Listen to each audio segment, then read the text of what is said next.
हरे कृष्ण।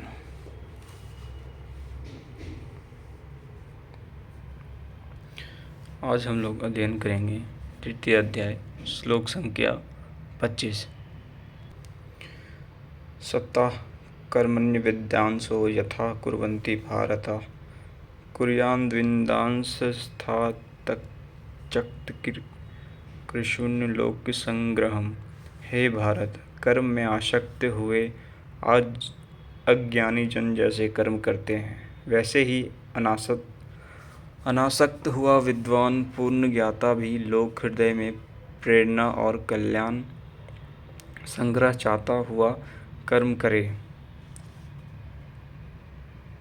यज्ञ की विधि जानते और करते हुए भी हम अज्ञानी हैं। ज्ञान का अर्थ है प्रत्यक्ष जानकारी।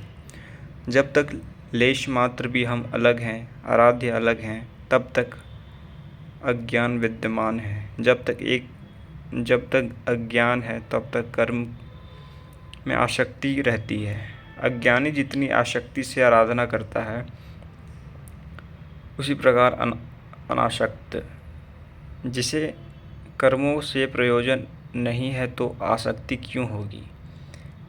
ऐसा पूर्ण ज्ञाता महापुरुष भी लोक हित के लिए कर्म करें, दैवी संपत्ति का उत्कर्ष करें, जिससे समाज उस पर चल सके। श्लोक संख्या 26। न बुद्धि भेदम जन्येद ज्ञानाम कर्म संगिनाम जोष्येत सर्वकर्माणि विद्वान युक्ता समाचरण। ज्ञानी पुरुषों को चाहिए कि कर्मों में आसक्ति वाले अज्ञानी की बुद्धि में भी भ्रम न पैदा करे, अर्थात स्वरूपस्थ महापुरुष ध्यान दे कि उनके किए आचरण से पीछे वाले के मन में कर्म के प्रति अश्रद्धा न उत्पन्न हो जाए। परमात्म तत्व से संयुक्त महापुरुष को भी चाहिए कि स्वयं भली प्रकार नियत कर्म करता हुआ उनसे करावे। यही कारण था कि पूज्य महाराज जी वृद्धावस्था में भी रात के 2 बजे ही उठकर बैठ जाएं, खांसने लगे, 3 बजे बोलने लगे, उठो मिट्टी के पुतलों, सब उठकर चिंतन में लग जाएं, तो स्वयं थोड़ा लेट जाएं। कुछ देर बाद फिर उठकर बैठ जाएं, कहें, तुम लोग सोचते हो कि महाराज सो रहे हैं, किंतु मैं सोता नहीं, श्वास में लगा हूँ। वृद्धावस्था का शरीर है, बैठने में कष्ट होता है, इसी से मैं पड़ा रहता हूँ। लेकिन तुम्हें तो स्थिर और सीधे बैठकर चिंतन में लगना है।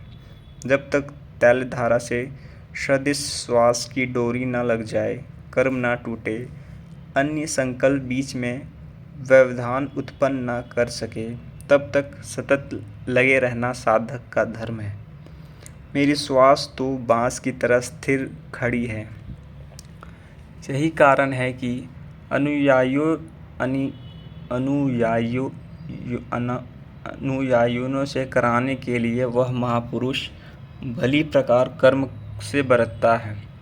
जिस गुण को सिखावे उसे करके दिखावे। इस प्रकार स्वरूपस्थ महापुरुष को भी चाहिए कि स्वयं कर्म करता हुआ साधकों को भी आराधना में लगाए रहे। साधक भी श्रद्धापूर्वक आराधना में लगे, किंतु चाहे ज्ञान योगी हो अथवा समर्पण भाव वाला निष्काम कर्म योगी हो, साधक में साधना का अहंकार नहीं आना चाहिए। कर्म किसके द्वारा होते हैं, उसके होने में कौन कारण है, इस पर श्री कृष्ण प्रकाश डालते हैं।